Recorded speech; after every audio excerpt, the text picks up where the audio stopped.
Sex outside of marriage. That again is something that used to be, while a good number of people did it, it was generally frowned upon by society. Now it's more of an accepted thing. But there are things still in our society that are considered out of bounds. Things like polygamy, which is the marriage of having multiple marriage partners. That is a socially odd thing. This is a subject of a reality TV show, right? Sister Wives.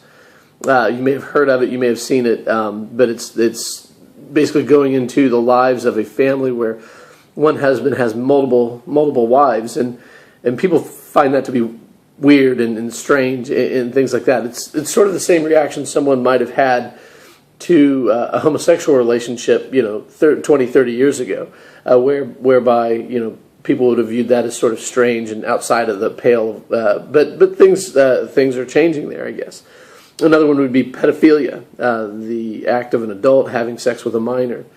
That is considered out of bounds, and for somebody, in many cases, if someone is engaged in this activity and they get caught, they will be they will be branded with sex offender, and that has tremendous social consequences. You can get on a website and you can go find out where all the sex offenders in your neighborhood are, and things, and that has tremendous social consequences. People will shun people like that and make sure that you keep your kids away from people like that, and so on. But different, how does my sex life affect society around me? What are the social consequences? How are people going to view me as a result of whether I'm involved sexually or not, and what kind of practices I'm involved in? Those are social consequences. Then there are personal psychological consequences to sex. These are related to social consequences, and the difference, there is a difference, and the difference is basically that the sexual activity affects how you view yourself rather than how society views you. In other words, if you're involved in a certain type of sexual activity, how does this affect your estimation of yourself? How does this affect your estimation of your own worth and your estimation of your own value? For instance, if you were to consider premarital sex to be a taboo, if that's something that you have been brought up to believe, and that's something that you're convinced of in your own mind, and yet you engage in it, that's going to likely affect your sense of self-worth. It's going to affect you. It's going to negatively impact your self-evaluation. Psychological factors could also include how you view yourself in terms of, well, am I a person? Do I value myself as having inherent value as a person, or am I a sexual object that people can gratify their desires on me? That would be a psychological consequence. And then another type of personal consequence that you might have as a result of sexual activity are spiritual consequences. How does this sexual activity affect my ability to relate with God? If you are a believer, and if you believe in God, and you believe that God has commanded or prohibited certain types of sexual activity, so He's given laws about sexual activity, then when you violate those things, violate those acts, or those taboos, those laws, when you find yourself in violation of that, that's going to affect your ability to relate to God, and that would harm you spiritually. That would be a harmful spiritual consequences. But on the other side, if you obey those commands or those rules or laws, then that might positively impact your ability to relate to God and things. So that would be a positive consequence. So there are personal consequences to certain kinds of sexual activity, but there are also societal consequences. In other words, your sexual activity and your sexual behavior is going to affect more than just you, and that's why, that's why many people would insist that sexuality has a morality beyond just saying, well, do I think it's the right thing to do, or is it going, as long as it's two people coming together in a consensual act, then everything's okay. Well, it affects more than just you. It affects more than just the two adults who are involved in the consensual act, because we don't live in lives that are separate from everybody else in society. that are intertwined with others in society, and so what we do is necessarily going to impact and have an effect on those relationships around us. And so ethics would demand that we take those into consideration, those consequences into consideration as well. And so there are sort of in a societal, certain sex acts in a societal setting are going to have consequences, and they're going to have physical consequences. If society okays or does not have a taboo against certain risky types of sexual behavior, then it's very possible that the society could end up with widespread unintended pregnancy. As more people become pregnant and do not have the structure or the social circles or network around them that would help them to be supported, it could lead to increased public support because if they don't have families to depend upon, who are they to depend upon? Well, in our society, we have many social programs that would help mothers who are in a dangerous situation, high risk situation such as that. But widespread unintended pregnancy could lead to increased public support, such as welfare, education costs, and child care costs, and that would become kind of a burden on society. The more and more that there are, more and more children to support and mothers to support and so forth. It also could be a health issue. Widespread sexually transmitted disease could lead to increased medical costs. Could lead to an overall decline in health among the population and things like that. There are physical consequences to a society okaying a certain type of risky sexual behavior, whatever that might be. There also would be relational consequences.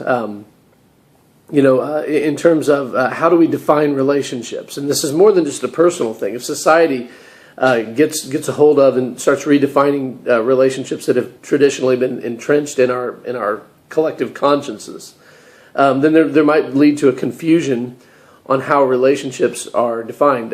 For instance, boyfriend or girlfriend, casual acquaintance, spouse. What's the difference? And are there any significant differences?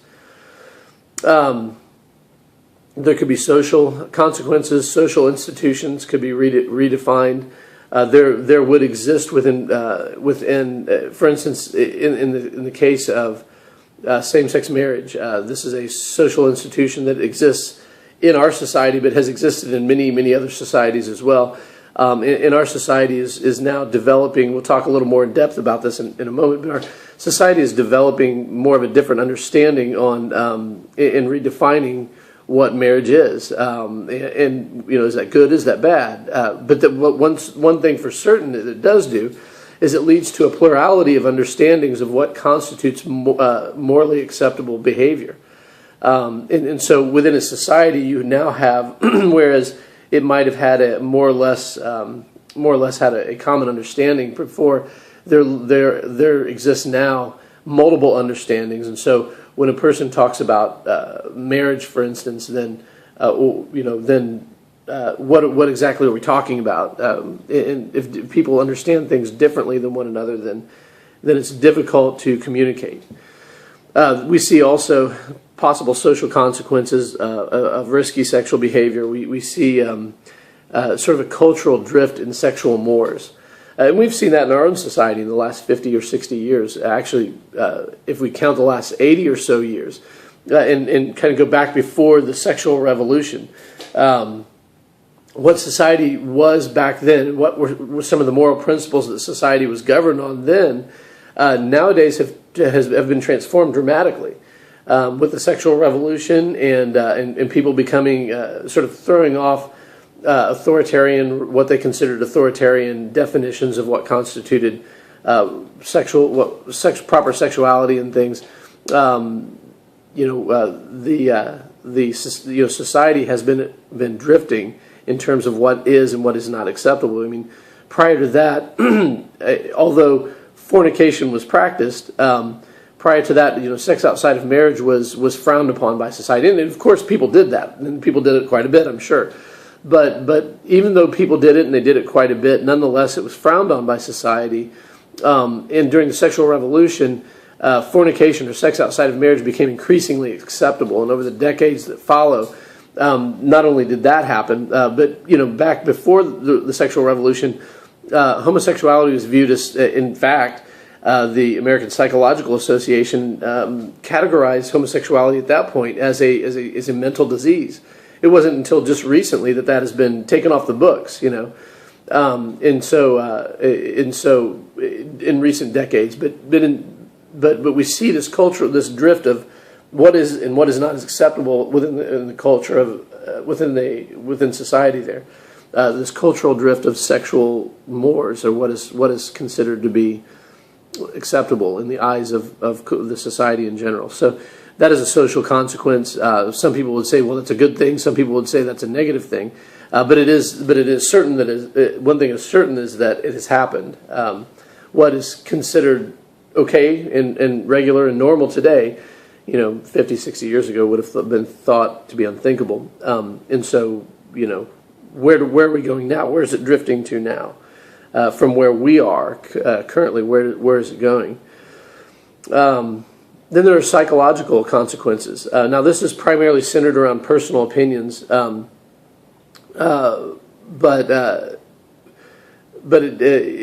psychological consequences and the idea of what I as a person am worth will translate itself into the idea of also what other people are worth. And so if I think of myself as a sexual being, and then I have certain understandings about that and certain understanding of my self-worth and so forth, and I take that, I'm going to project that into other relationships. And over society, as people do that, that sort of affects a society-wide sexual views of sexual activity and so forth. And then spiritual consequences. A spiritual consequence of different sexual activities is that people who understand God to have given divine command would believe that if society in general is in disobedience to God, then God will bring judgment upon that society. So there's a societal type of spiritual consequence there as well. But those are some utilitarian considerations, and I'm sure that you could probably think of some more consequences that are involved with sexual activity and specific sex acts. I talked about things in a very general fashion, but if you consider one type of behavior, and then you can hone in on a little bit what exactly the consequences might be for that. Well, the next consideration I want to look at or consider is are deontological considerations of sexual activity. Now, if you recall, deontological considerations of sex activity do not take consequences necessarily into consideration. They're more concerned with whether or not the sex act itself, or the activity, or the behavior is moral. So not necessarily looking at the consequences, but rather the act in and of itself. Now, if you remember Kantian ethics, there were basically two different. There are at least two different ways. There are more than that, but there are two different formulations of Kant's categorical imperative. And so when Kant went to determine what is and what is not acceptable, he had two different formulations of his categorical imperative that allowed him to determine that. And the first one is, if you recall, was act on those maxims that you will at the same time consider them to be universal law. So act only on those maxims that you can at the same time will that they become universal law. In other words, if you want to know whether an act or activity is good or bad, you have to ask yourself, well, can I suggest this activity for everyone? And if I can suggest this activity for everyone, then it's okay, it's good, and we can go on and engage. Well, how would you do that? How would you use that formulation to determine whether or not a certain act is good? You would ask yourself, what would happen in society if I advised everyone to engage in sex the same way that I'm proposing to do it? Okay, so you would first of all distill the sex act into a moral principle.